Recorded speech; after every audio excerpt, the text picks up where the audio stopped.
Hello students, இந்த வீடியோல 12th chemistry chapter 4 transition and inner transition elementsல potassium dichromate உடைய oxidation property பத்தி பார்க்க போறோம். இந்த potassium dichromate வந்து acidic mediumல நல்ல oxidizing agent-ஆ இருக்கு. இப்போ K2Cr2O7 இருக்குனா இது வந்து 2K+ ஆகும்.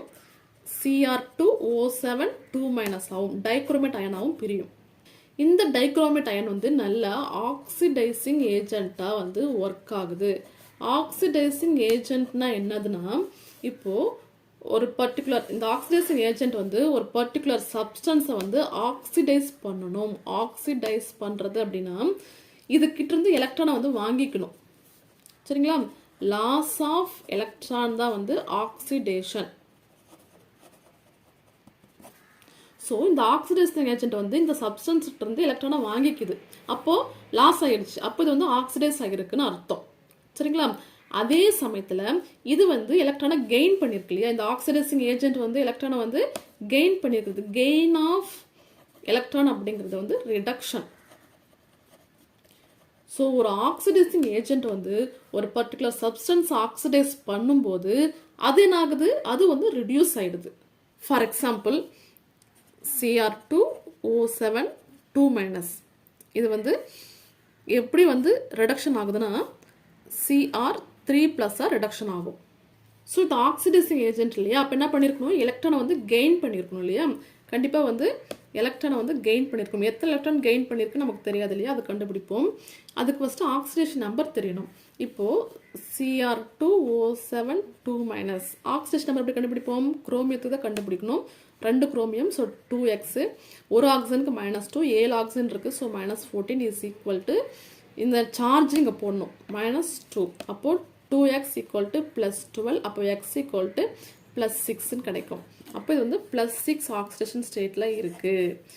ஒரு அயானுக்கு அதோடைய சார்ஜ் தான் ஆக்சிடேஷன் நம்பர். ஸோ 3+ங்கிறதுனால இது வந்து +3 ஆக்சிடேஷன் ஸ்டேட்டு. பார்த்தீங்கன்னா +6லேருந்து +3க்கு வந்து எலக்ட்ரான் வந்து கெயின் பண்ணியிருக்கு. எலக்ட்ரானை கெயின் பண்ணுச்சுன்னா ஆக்சிடேஷன் நம்பர் வந்து குறையும். எலக்ட்ரானை லாஸ் பண்ணுச்சுன்னா ஆக்சிடேஷன் நம்பர் வந்து இன்க்ரீஸ் ஆகும். இது கன்ஃபியூஷன் பண்ணிக்காம தெளிவாக புரிஞ்சுக்கோங்க. ஆக்சிடேஷன் அப்படின்னா loss of electron, oxidation number increase ஆகும். ரிடக்ஷன் அப்படிங்கிறது gain of electron, oxidation number decrease ஆகும். பார்த்தீங்கன்னா +6லேருந்து +3க்கு வந்து டிக்ரீஸ் ஆகிருக்கு, குறைஞ்சிருக்கு இல்லையா? இப்போ இங்கே 2 குரோமியம் இருக்குது. ஸோ 2 இங்கே 2 போடணும் பேலன்ஸ் பண்ணுறதுக்காக. ஒரு குரோமியம் வந்து 3 எலக்ட்ரானை வந்து கெயின் பண்ணியிருக்கு. அப்போ 2 குரோமியம் வந்து 6 எலக்ட்ரானை வந்து கெயின் பண்ணியிருக்கும். சரிங்களா? இப்போ இந்த ஈக்குவேஷன் பேலன்ஸ் பண்ணணும். இங்கே ஆக்சிஜன் இருக்கு இல்லையா? அப்போ H2O மாலிகுல் போட்டு தான் வந்து பேலன்ஸ் பண்ணணும். H2O எத்தனை ஆக்சிஜன் இருக்குது? 7 ஆக்சிஜன் இருக்குது. இந்த பக்கம் ஹைட்ரஜன் இருக்கு இல்லையா? ஸோ இது வந்து H+ போட்டு வந்து பேலன்ஸ் பண்ணணும். H+ போடும்போது 14 H+ ஆகும். ஸோ இந்த மாதிரி தான் வந்து அந்த டைக்ரோமேட் வந்து ஆக்சிடைஸ் பண்ணும்போது, ஒரு காம்பவுண்டாக ஆக்சிடைஸ் பண்ணும்போது இந்த மாதிரி தான் ரிடியூஸ் ஆகுது. சரிங்களா? அடுத்ததா இந்த டைக்ரோமேட் அயான் இருக்கு இல்லையா? இது வந்து ஃபெர்ரஸ் சால்ட்டை ஃபெர்ரிக் சால்ட்டை எப்படி ஆக்சிடைஸ் பண்ணுதுன்னு பார்ப்போம். இப்போ ஃபெர்ரஸ் சால்ட் அப்படிங்கிறது என்னதுன்னா Fe2+ தான் ஃபெர்ரஸ் சால்ட்டுன்னு சொல்லுவாங்க இல்லையா? இப்போ ஃபெர்ரஸ் சல்ஃபேட் இது எல்லாமே. இப்போது இது வந்து எப்படி மாற்றிருக்கு? ஃபெர்ரிக்னா Fe3+. இப்போ இதோடைய ஆக்சிடேஷன் நம்பர் என்னது? +2. சார்ஜ் தான் அதோடைய ஆக்சிடேஷன் நம்பர் +2. இது வந்து +3. சரிங்களா? ஆக்சிடேஷன் நம்பர் வந்து இன்க்ரீஸ் ஆகிருக்கு இல்லையா? ஆக்சிடேஷன் நம்பர் இன்க்ரீஸ் ஆகிருக்குனாவே அங்கே ஆக்சிடேஷன் நடந்திருக்குன்னு அர்த்தம் இல்லையா? இப்போ இது வந்து ஈக்குவேஷன் நம்பர் 1ன்னு வச்சுப்போம். இந்த டைக்ரோமேட் எப்படி ரிடக்ஷன் ஆகிருக்கு? Cr2O7 2- இது வந்து Cr3+ ரிடக்ஷன் ஆகிருக்குன்னு பார்த்தோம் இல்லையா? இது வந்து ஈக்குவேஷன் நம்பர் 2ன்னு வச்சுக்கோங்க. இப்போது இதை வச்சு தான் வந்து நம்ம வந்து பேலன்ஸ்டு அயானிக் ஈக்குவேஷன் வந்து எழுதணும். இப்போது ஃபஸ்ட்டு இங்கே இருக்கக்கூடிய ஆட்டம்ஸை பேலன்ஸ் பண்ணி இதில் வந்து எத்தனை எலக்ட்ரான் லாஸ் ஆகிருக்கு, எத்தனை எலக்ட்ரான் கெயின் ஆகிருக்குன்னு எழுதணும். சரிங்களா? இப்போது இந்த ஈக்குவேஷன் பாருங்கள். இப்போ இங்கேயும் ஒரு அயான் தான் இருக்குது, இங்கேயும் ஒரு அயான் தான் இருக்குது. ஸோ அயான் வந்து பேலன்ஸ் பண்ண வேண்டிய அவசியம் கிடையாது, ஒன்று தான் இருக்குது. இப்போ எலக்ட்ரான் Fe3+. இப்போ என்ன சொன்னால் இது வந்து ஆக்சிடேஷன் ஆகிருக்கு இல்லையா? இது வந்து ஆக்சிடேஷன் ஆகிருக்கு, இது வந்து ரிடக்ஷன் ஆகிருக்கு. ஆக்சிடேஷன் அப்படின்னாவே வந்து என்னது? Loss of electron. ரிடக்ஷன்னா கெயின் ஆஃப் எலக்ட்ரான். இப்போ லாஸ் எத்தனை எலக்ட்ரான் லாஸ் பண்ணியிருக்கு? ஒரு எலக்ட்ரான் +2லேருந்து +3 ஒரு எலக்ட்ரான் வந்து லாஸ் பண்ணியிருக்கு அப்படின்னா வந்து கொடுத்துருக்குன்னு அர்த்தம். ஸோ வந்து ப்ராடக்ட் சைடில் எழுதணும். ஸோ ஒரு எலக்ட்ரான், இது வந்து ஈக்குவேஷன் நம்பர் 3ன்னு வச்சுக்கோங்க. இப்போ இங்கே Cr2O7 2- gives Cr3+. இதை பேலன்ஸ் பண்ணுவோம். இங்கே 2 குரோமியம் இருக்கா, ஸோ இங்கே 2. இங்கே ஆக்சிஜன் இருக்குது, இந்த பக்கம் ஆக்சிஜன் இல்லை இல்லையா, அப்போ நம்ம H2O போட்டு பேலன்ஸ் பண்ணணும். அப்போது ஆக்சிஜன் வந்து 7 இருக்கா, ஸோ இங்கே 7. அப்போ என்ன ஆகுதுன்னா ஹைட்ரஜன் இருக்குது, இந்த பக்கம் ஹைட்ரஜன் இல்லை. ஸோ நம்ம வந்து அசிட்டிக் மீடியத்தில் பண்ணுறோம் இல்லையா, ஸோ வந்து H+ போடணும் அசிட்டிக் மீடியம்ங்கிறதுனால. எத்தனை? 14. இப்போ இதில் வந்து எத்தனை எலக்ட்ரான் வந்து கெயின் ஆயிருக்குன்னு பார்க்கணும். நம்ம முதல்ல தெரியும் இதோடைய ஆக்சிஜன் நம்பர் வந்து +6 இல்லையா, இதுக்கு வந்து +3. அப்போது இது வந்து 3 எலக்ட்ரானை வந்து கெயின் பண்ணியிருக்கு இல்லையா.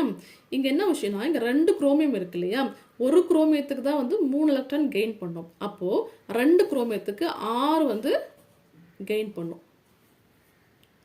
சரிங்களா, 6 எலக்ட்ரான். இப்போ இது ஈக்குவேஷன் நம்பர் 4ன்னு வச்சுக்கோங்க.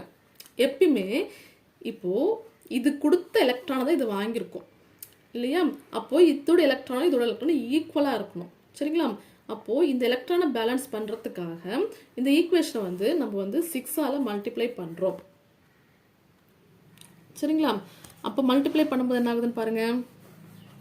ஈக்குவேஷன் 3 வந்து 6ஆல் மல்டிப்ளை பண்ணுறோம். அப்போது 6Fe2+ gives 6Fe3+ + 6 எலக்ட்ரான் வரும். இது வந்து ஈக்குவேஷன் 5ன்னு வச்சுக்கோங்க. இப்போ இது ரெண்டையும் வந்து சிம்பிளிஃபை பண்ண போகிறோம். அப்போது இதுவும் வந்து கேன்சல் ஆகிடும். மிச்சம் இருக்கிறது அப்படியே எடுத்து எழுதுங்க. என்ன இருக்குது? Cr2O7 2- + 6Fe2+ + 14H+ gives 2Cr3+ + 6Fe3+ + 7H2O. இதுதான் வந்து ஓவரால் ரியாக்ஷன். அடுத்தது வந்து இந்த பொட்டாசியம் டைக்ரோமேட் அயான் வந்து அயோடைடை வந்து அயோடினா ஆக்சிடைஸ் பண்ணுது. அயோடைடு அப்படிங்கிறது வந்து அயான் I-, இது வந்து அயோடினா I2 வந்து மாற்றுது. இப்போ இதோட ஆக்சிஜன் நம்பர் வந்து -1.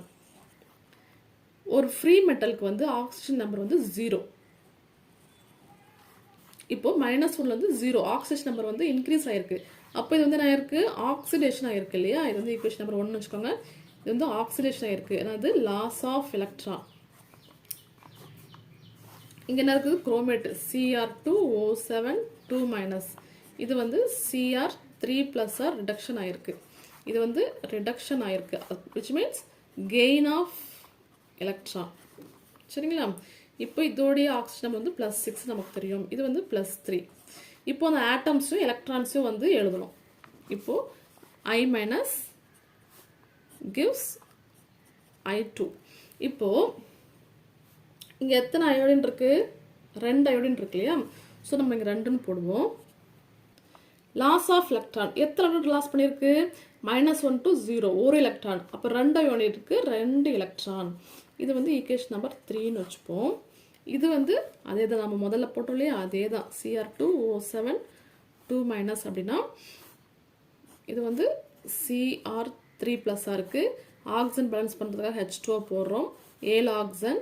அப்போது ஹைட்ரஜன் இருக்குது, ஸோ வந்து 14H+ ஆகும். ப்ளஸ் எலக்ட்ரான் வந்து இது வந்து நம்ம கெயின் பண்ணியிருக்கு. ஸோ இந்த பக்கம் எழுதணும். எத்தனை கெயின் பண்ணியிருக்கு? 2 குரோமியம் இல்லையா. அப்போது ஒரு குரோமியத்துக்கு முன்னே 2 குரோமியத்துக்கு 6. இது வந்து ஈக்குவேஷன் நம்பர் 4. இப்போ எலக்ட்ரானை பேலன்ஸ் பண்ணணும்னா இந்த ஈக்குவேஷனை வந்து 3ஆல் மல்டிப்ளை பண்ணோம். அப்போ என்ன கிடைக்கும்? 6I- 3I2 + 6 electron. இது வந்து ஈக்குவேஷன் நம்பர் 5. இப்போ இது ரெண்டையும் சிம்பிளிஃபை பண்ணுறோம். இதுவும் கேன்சல் ஆகிடுது. மிச்சம் என்ன இருக்குது? Cr2O7 2- + 6I- + 14H+ gives 2Cr3+ + 3I2 + 7H2O. சரிங்களா, நீங்கள் எக்ஸாமில் இவ்வளோலாம் போடணும் அவசியம் கிடையாது. நீங்கள் தனியாக ரஃபாக வந்து போட்டு பார்த்துட்டு இந்த ஈக்குவேஷன் மட்டும் எழுதினா போதும். அடுத்ததாக இந்த டைக்ரோமேட் அயான் வந்து சல்ஃபைடு அயனை சல்ஃபரை எப்படி மாற்றுதுன்னு பார்ப்போம்.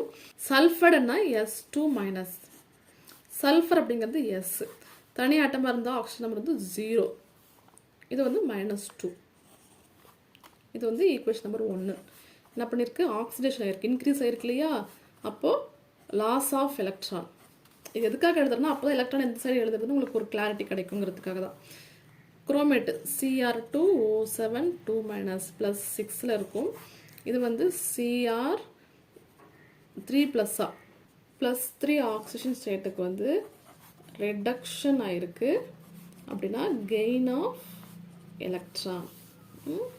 இப்போது ஆட்டம்ஸ் பேலன்ஸ் பண்ணிவிட்டு எலக்ட்ரான்ஸை போடுவோம். ரெண்டு பக்கமும் ஒரே ஒரு சல்ஃபர் தான் இருக்குது. இப்போ எத்தனை வந்து எலக்ட்ரானை வந்து லாஸ் பண்ணியிருக்கு, -2லேருந்து 0 இல்லையா. அப்போது -1 0 2 எலக்ட்ரானை வந்து லாஸ் பண்ணியிருக்கு. இது வந்து ஈக்குவேஷன் நம்பர் 3. இது as usual Cr2O7 2 minus gives Cr3 ப்ளஸ்னா 2 குரோமியத்துக்கு 2, ஆக்சிஜனுக்காக H2 போடுறோம், அப்போ 7, ஹைட்ரஜன் இந்த பக்கம் இல்லை, ஸோ H ப்ளஸ் 14, ஒரு குரோமியம் வந்து 3 வந்து கெயின் பண்ணியிருக்கோம், 3 எலக்ட்ரானை, 2 குரோமியம் 6 எலக்ட்ரானை கெயின் பண்ணியிருக்கோம். இது வந்து 4th ஈக்குவேஷன். எலக்ட்ரான்ஸை பேலன்ஸ் பண்ணால் இந்த ஈக்குவேஷனை 3ஆல் மல்டிப்ளை பண்ணணும். அப்போது 3s2 மைனஸ் 3s ப்ளஸ் 6 எலக்ட்ரான்ஸ்னு கிடைக்கும். 6 எலக்ட்ரான் கேன்சல் ஆகிடும். மிச்சம் வந்து Cr2O7 2 minus plus 3s2 minus plus 14H plus gives 2Cr3 plus 3s plus 7H2O. நீங்கள் இது மாதிரி போட்டிங்கன்னா ஈஸியாக இருக்கும். நீங்கள் வந்து இந்த ஈக்குவேஷனை மெமரி பண்ண வேண்டிய அவசியமே இருக்காது.